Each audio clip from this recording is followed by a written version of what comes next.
Hello friends, कैसे हैं आप सब। I hope you all are very well. आज हम लोग बहुत ही इंपॉर्टेंट चैप्टर पढ़ेंगे, उसका एमसीक्यू भी प्रैक्टिस करेंगे। सो दिल थाम तक के बैठिए, पहले सीखेंगे। ये चैप्टर में बच्चे बहुत कंफ्यूज हो रहे हैं और प्रीवियस ईयर क्वेश्चन में पूछा भी गया है। जनरल एप्टीट्यूड टेस्ट के जीके वाले पार्ट में आप जाकर के देखोगे, ये पूछा गया था। क्वेश्चन क्या था? फ्रेंच कॉन्स्टिट्यूशन से हमने क्या लिया है? लिबर्टी, फ्रैटर्निटी, इक्वालिटी, ये कॉन्सेप्ट लिए थे फ्रेंच पार्ट से हमने, और ये आपको यहाँ पे दिख जाएगा। ठीक है, आगे बढ़ते हैं और समझते हैं इस चीज को। फेडरल स्कीम कौन कहां से लिया गया है, बहुत ट्रिकी वे में आपको मैं याद करवा दूंगा। ये नहीं कि सिर्फ पढ़ना, इसे याद कर लेना है ताकि आगे आपका सभी एग्जाम में ये काम आए। तो गवर्नमेंट ऑफ इंडिया एक्ट 1935 है। इससे क्या क्या लिया गया? देखो, आपको एक चीज मैं बता दूं, हमारे कॉन्स्टिट्यूशन में जो ढांचा दिख रहा है ना, जो फ्रेम दिख रहा है, वो यहीं से लिया गया है। फ्रेम समझ रहे हो आप? मान लो आपने बिल्डिंग बनाई है, इस बिल्डिंग की एक फ्रेमिंग करते हो। यहाँ एक रूम होगा जिसको आर्किटेक्ट कहते हैं, आर्किटेक्चर बनाते हैं, सॉरी आर्किटेक्ट आर्किटेक्चर डिजाइन करते हैं। तो ये फ्रेमिंग यानी बेसिक जो एक तरीके से कहें मैक्सिमम पार्ट 1935 के एक्ट से लिया गया था। शायद आपको नहीं पता है, इसे government of India act GOI act 1935 कहते हैं। अब ये लाया क्यों गया था, तो थोड़ा हिस्ट्री में भी अगर जानना चाहो तो 1928 में साइमन कमीशन आया था। उसने कहा था कि भाई कॉन्स्टिट्यूशनल रिफॉर्म्स के लिए हम कुछ सुझाव देंगे, और वही सुझाव को यहाँ लाया गया था। देखो, अंग्रेजों ने भारत को लूटा, ये बात सत्य है, लेकिन उन्होंने धीरे धीरे करके सिस्टमेटिक रिफॉर्म में संविधान का एक कॉन्सेप्ट, कॉन्स्टिट्यूशन का एक कॉन्सेप्ट हमें दे दिया। हिंदी इंग्लिश दोनों में ये वीडियो है, आप लोग जहां से भी देख रहे हो, कोई भी फीडबैक होगा जरूर दीजिएगा हमें, ठीक है। गवर्नमेंट ऑफ इंडिया एक्ट 1935 से बहुत सारी चीजें ली गई हैं जो आज भी हैं हमारे कॉन्स्टिट्यूशन में और आगे भी रहेंगी। जैसे फेडरल स्कीम लिया गया है। फेडरल स्कीम क्या होता है भाई? तो हमारा एक सेंटर है, आपको मालूम होगा अलग अलग स्टेट से जुड़े हुए हैं। सेंटर के सारे सिस्टम अलग हैं, स्टेट के सारे सिस्टम अलग है, लेकिन ये दोनों जुड़े हुए हैं एक दूसरे से। ठीक है, तो उसको कहते हैं फेडरल स्कीम। ये डिटेल में हम लोग पढ़ेंगे अगले आने वाले चैप्टर्स में। पॉलिटी पे कमांड बना लेना है, ताकि देखो अगर आप पॉलिटी पे कमांड कर लेते तो ये वाले क्वेश्चन नहीं छूटेंगे आपके। जुडिशियरी, न्यायपालिका, इसका भी कॉन्सेप्ट इसी में था। इवन की जो सुप्रीम कोर्ट की स्थापना है वो भी इसी के बाद ही हुई है। ठीक है, पब्लिक सर्विस कमीशन, ये बहुत इंपॉर्टेंट कॉन्सेप्ट है। Public service commission, IAS, IPS, IAS, IRS, अगर ये ना हो तो आपका फिर गड़बड़ हो जाएगा सारा देश का सिस्टम। हालांकि आप ये भी कह सकते हो कि ये सबसे मोस्ट इन्फ्लुएंशियल तो है ही, मोस्ट करप्टेड भी हैं, कह सकते हो। बट देखो, अपने देश में एक कॉन्सेप्ट चलता है, जिसकी चोरी नहीं पकड़ी गई वो ईमानदार है, जो पकड़ा गया वो चोर है। अब इसी के सिद्धांत पे पूरा ये चल रहा है। ठीक है, वीडियो लाइक करते चलना, आगे बढ़ते हैं। इमरजेंसी प्रोविजन क्या है? आपातकालीन प्रावधान। ये भी जैसे आर्टिकल 352, 356 एंड 360। फाइनेंशियल इमरजेंसी कौन है इसमें? 360 है। 352 और 356 आपको कमेंट करके बताना है। एडमिनिस्ट्रेटिव डिटेल्स, हमारे सिस्टम में एडमिनिस्ट्रेशन कैसे चलेगा, कौन किस चीज को लीड करेगा, ये सब यहां बताया गया है। डिस्ट्रिक्ट का हेड कौन होगा, डिस्ट्रिक्ट में कौन से डिपार्टमेंट होगा, ये सारा चीज यहां पे दिया हुआ है। और गवर्नर का पोस्ट, तो इसमें आपसे पूछा क्या क्या जाएगा, मोस्ट इंपॉर्टेंट याद रखिएगा। ऑफिस ऑफ गवर्नर पूछा जाएगा, जुडिशियरी पूछा जाएगा, फेडरल स्कीम पूछा जाएगा, ठीक है ना। और ये सब इंपॉर्टेंट है, ये याद रखना, इंपॉर्टेंट VVI है, ये पूछा ही जाएगा। नेक्स्ट आते हैं ब्रिटिश कॉन्स्टिट्यूशन से। देखो भाई, हम लोग भारत के देश में जो पार्लियामेंट है, एक्चुअली ये दुनिया में पहला पार्लियामेंट का कॉन्सेप्ट ही लाया हुआ ब्रिटेन का है। और इनका पार्लियामेंट कहाँ है? वेस्टमिंस्टर में। क्या नाम है उसका? वेस्टमिंस्टर। ठीक है, वेस्टमिंस्टर ब्रिज भी है, वहीं पे इनका पार्लियामेंट है। क्लियर एंड क्लियर, याद रखिएगा। तो पार्लियामेंट्री गवर्नमेंट, संसदीय सरकार, रूल ऑफ लॉ, ये बड़ी बड़ी जो चीजें होंगी ना, इसको याद करने का बेस्ट तरीका आपको मैं बता देता हूँ। जो बड़ी बड़ी चीजें हैं, इट मीन्स कि बहुत एक तरीके से आइडियलिस्टिक, जैसे रूल ऑफ लॉ, कानून का ही शासन होता है क्या? विधि का शासन। कहीं देखे हो आपने? बिहार में तो, बिहार, इंडिया, गुजरात, कहीं भी देखोगे वहां पैसे वालों का शासन चल रहा है अधिकतर केसेस में। तो rule of law is the British constitution concept. A V Dicey एक वहां के जूरिस्ट थे, जज थे, एवी डाइसी। ये भी पूछा जाए, हो सकता है आपके एग्जाम में, ये याद रखिएगा। ठीक है, पार्लियामेंट्री गवर्नमेंट का क्या सिस्टम है, संसदीय सरकार का क्या सिस्टम है, लेजिस्लेटिव प्रोसीजर यानी विधायी प्रक्रिया, ये भी एक अपने आप में इंपॉर्टेंट पार्ट है। ठीक है, आप कोई भी एग्जाम देने जाओ ये पूछेगा। हम लोग विधायी यानी कानून कैसे बनाते हैं, जैसे अभी के टाइम में, करंट टाइम की मैं बात कर रहा हूँ, वक्फ अमेंडमेंट बिल आया था, तो ये बिल कैसे लाया जाएगा, कितनी देर बहस होगा, किसको कितना टाइम, ये सारा प्रोसेस ऑलमोस्ट लेजिस्लेटिव प्रक्रिया कहलाता है। 2 बजे रात तक भाषण चला, रूल ऑफ लॉ, ये सब। सिंगल सिटीजनशिप, एकल नागरिकता, एकल नागरिकता का कॉन्सेप्ट कहां से आया? ये यहीं पे है। हमारे देश में एकल नागरिकता ही तो है, राज्यों और स्टेट सेंट्रल गवर्नमेंट का अलग अलग थोड़ी ना है।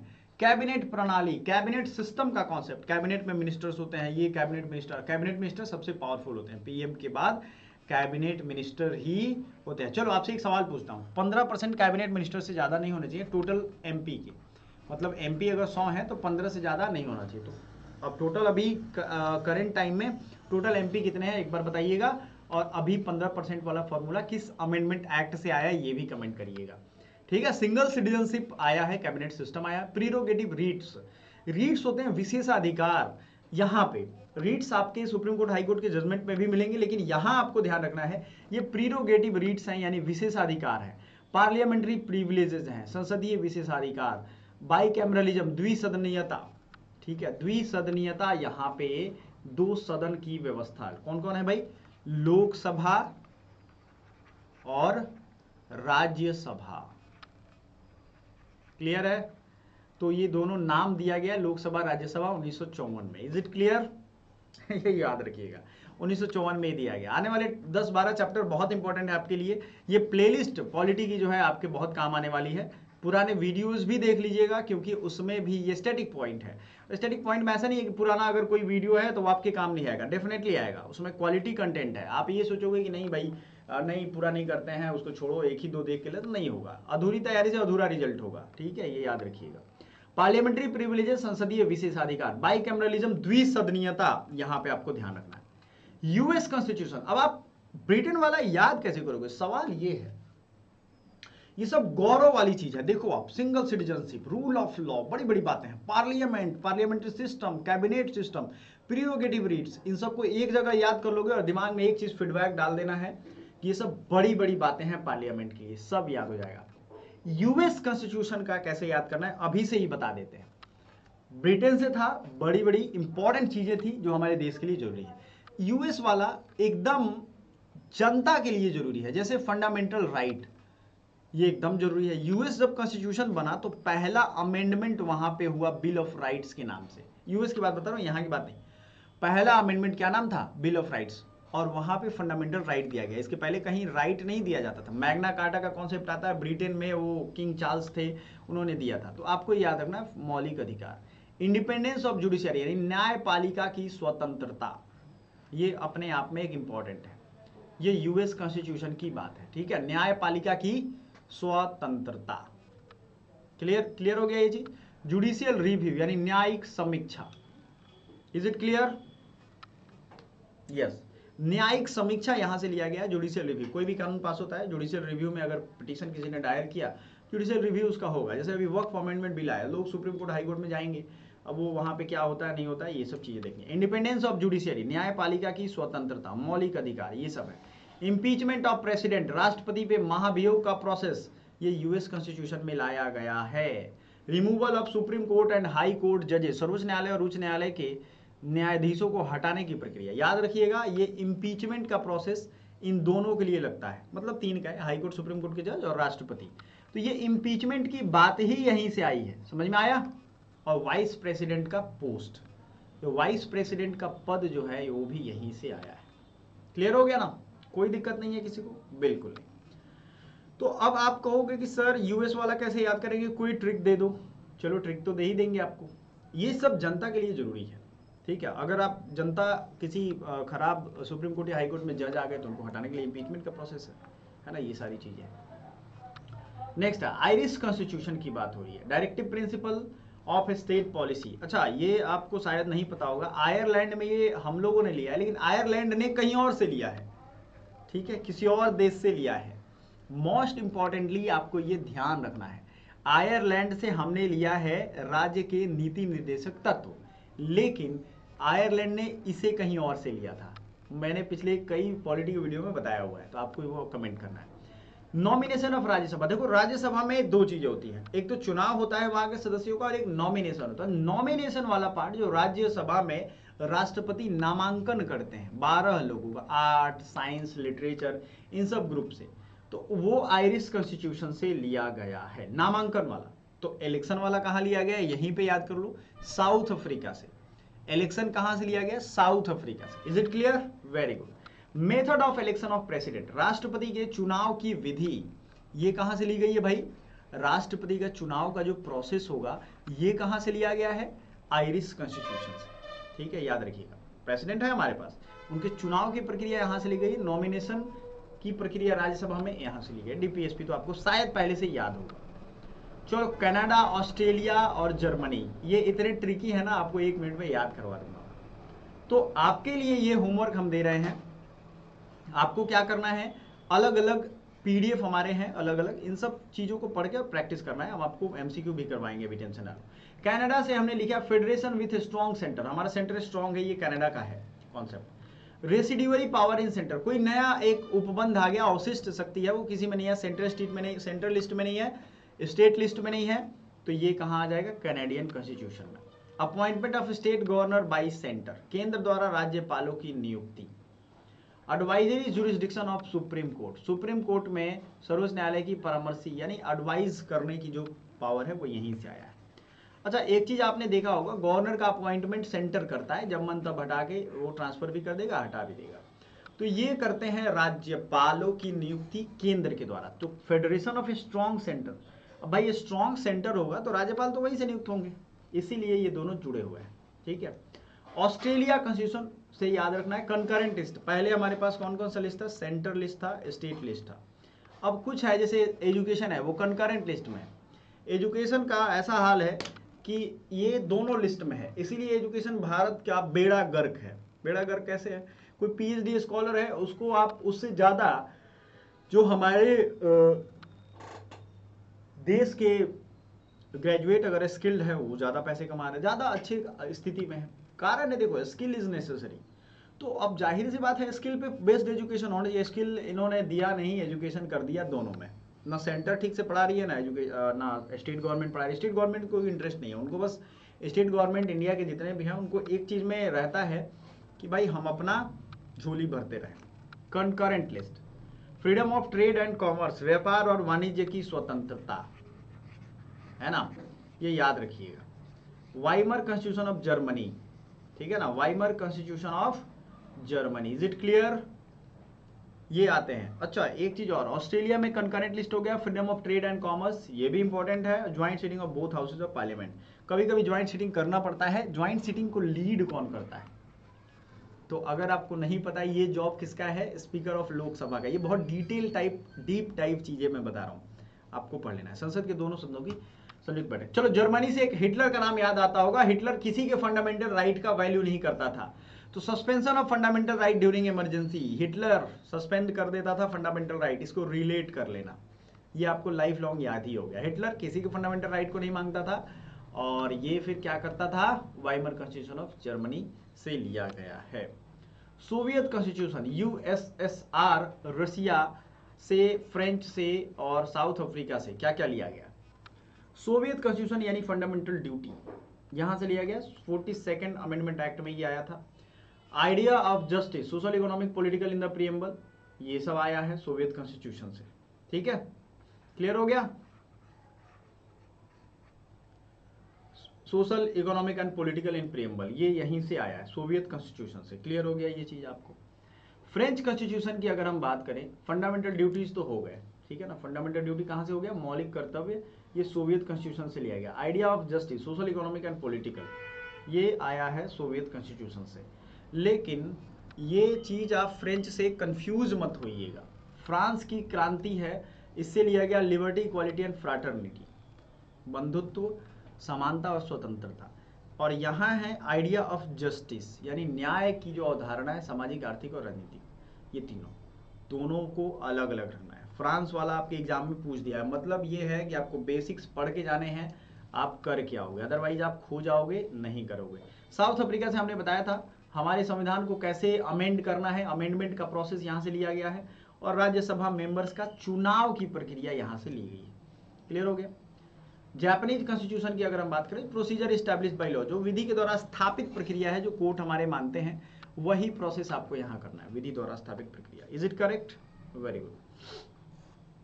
आगे बढ़ते हैं। कुछ एमसीक्यू करने होंगे हमें, ताकि हमारा ये चीज कंप्लीट हो। और एमसीक्यू के लिए हमने एमसीक्यू की बुक रखी है आपके सामने, जैसे आपको हम यहाँ पहला क्वेश्चन करते हैं, निम्नलिखित में से कौन सा भारत शासन अधिनियम 1935 में स्वीकार हुआ महत्वपूर्ण अवयव नहीं है?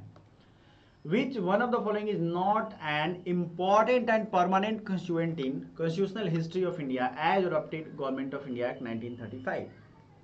बताइए कौन है जो हमारे परमानेंट और महत्वपूर्ण अवयव नहीं है जो 1935 से लिया गया? Written constitution, elected representative responsible to legislature, envisaging a scheme of federation, nomination of official members of legislature. विधानमंडल में सरकारी सदस्यों का नॉमिनेशन, क्या लगता है आपको? तो गवर्नमेंट ऑफ इंडिया एक्ट में ये सारी चीजें तो हैं ही, यहां ये वाला पार्ट नहीं कहीं मेंशन है। समझ में आ रहा है? ये सब पढ़ोगे आप समझ में आओगे, एडमिनिस्ट्रेटिव डिटेल्स में ये सारा चीज है, लेकिन D is the right answer, ये नहीं है। आ जाओ, provincial governments were constituted under which of the following act? Provincial government यानी प्रोविंस यानी स्टेट कॉन्सेप्ट, इन सब की बात कहां से आई है? 1935 के अधिनियम, 36, 1932 या 1947? प्रोविंशियल गवर्नमेंट, प्रोविंस पहले थे, जैसे यूपी प्रोविंस था, एमपी था, इसी तरीके से 1935 के अधिनियम में इसकी बात की गई है। समझ में आ गया?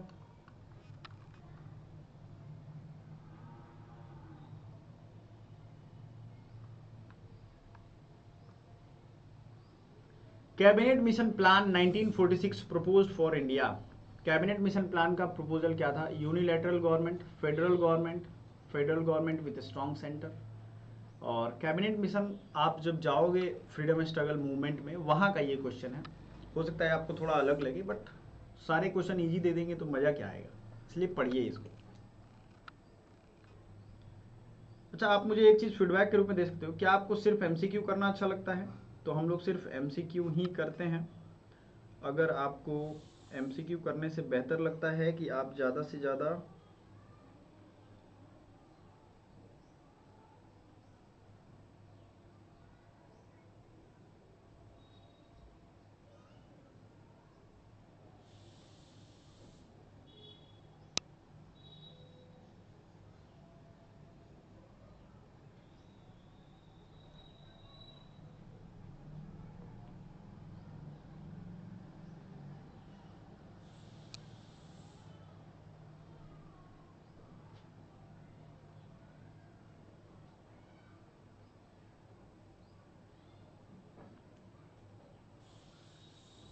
तो बताइए। अब देखो 1946 में यूनिलैटरल एकात्मक सरकार, ऐसी कोई बात नहीं थी। फेडरल गवर्नमेंट की बात तो थी, प्रोविंसेस को अलग करने की बात या वीक सेंटर, ये नहीं थी। ठीक है, 1946 का जो ये एक्ट है, ये याद रखिएगा, 1946 के एक्ट में कैबिनेट, पहले तो ये याद रखिए कैबिनेट मिशन प्लान था। ये कैबिनेट मिशन प्लान था, क्या था भाई? कैबिनेट मिशन प्लान था। तो आपको ये ध्यान रखना है कि हमारे कॉन्स्टिट्यूशन में किसका क्या इंपॉर्टेंस है, अगर नहीं फिर कंफ्यूज हो जाओगे आप। समझ में आ गया? बताइए जल्दी से।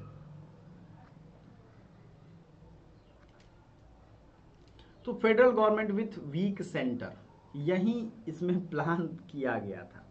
समझ में आया आपको? यही केंद्र कमजोर होगा, ऐसा बनाया गया था कि इनका दाव लेता जाए, लेकिन ये हुआ नहीं। इसको महात्मा गांधी और बाकी लोगों ने रिजेक्ट कर दिया। One of the proposal Indian cabinet mission plan. तो कैबिनेट मिशन में क्या था भाई? यूनियन ऑफ स्टेट था, ये फेडरेशन था, लेकिन ये वीक फेडरेशन था। ठीक है, चलो। अब इसी तरीके से आपको कुछ और चीज़ें हैं, लाइक 1935 के एक्ट, जैसे आप यहाँ देख सकते हो, प्रोविंशियल ऑटोनॉमी वाज इंट्रोड्यूस। तो भारत का अगर कॉन्स्टिट्यूशनल हिस्ट्री पढ़ोगे तो आपको ये पता चलेगा कॉन्स्टिट्यूशनल ऑटोनॉमी और प्रोविंशियल ऑटोनॉमी। तो प्रोविंशियल ऑटोनॉमी का मतलब होता है कि राज्य भी अपने लिए कानून बना पाए। ये कौन से एक्ट में था बताइए? कुछ क्वेश्चन आउट ऑफ चैप्टर करो तभी तो आपको पता चलेगा। तो ये 1935 में दिया गया प्रोविंशियल ऑटोनॉमी, ये यहाँ से आया है, तभी ना गवर्नर बनाए जाएंगे, ये सब चीजें हैं। Concurrent list introduced for the first time. Concurrent list कहाँ से आया है बताइए? कंकरेंट लिस्ट प्रेरणा कहीं और से लिया गया है, लेकिन सबसे पहले आया था गवर्नमेंट ऑफ इंडिया एक्ट 1935 में। समझ में आया? चलो, इस तरीके से आपका ये जीके का पार्ट है, मतलब पॉलिटी जो है आपकी, पॉलिटी के क्वेश्चन कंप्लीट हो जाएंगे, फिर आपको कोई दिक्कत नहीं रहेगी। इसमें कुछ चैप्टर्स हैं, 18 चैप्टर हैं, और लगभग आपके 200 पेज के क्वेश्चन हैं। इंपॉर्टेंट क्वेश्चन हम करवा देंगे, टेंशन लेने की जरूरत नहीं है। Thank you so much.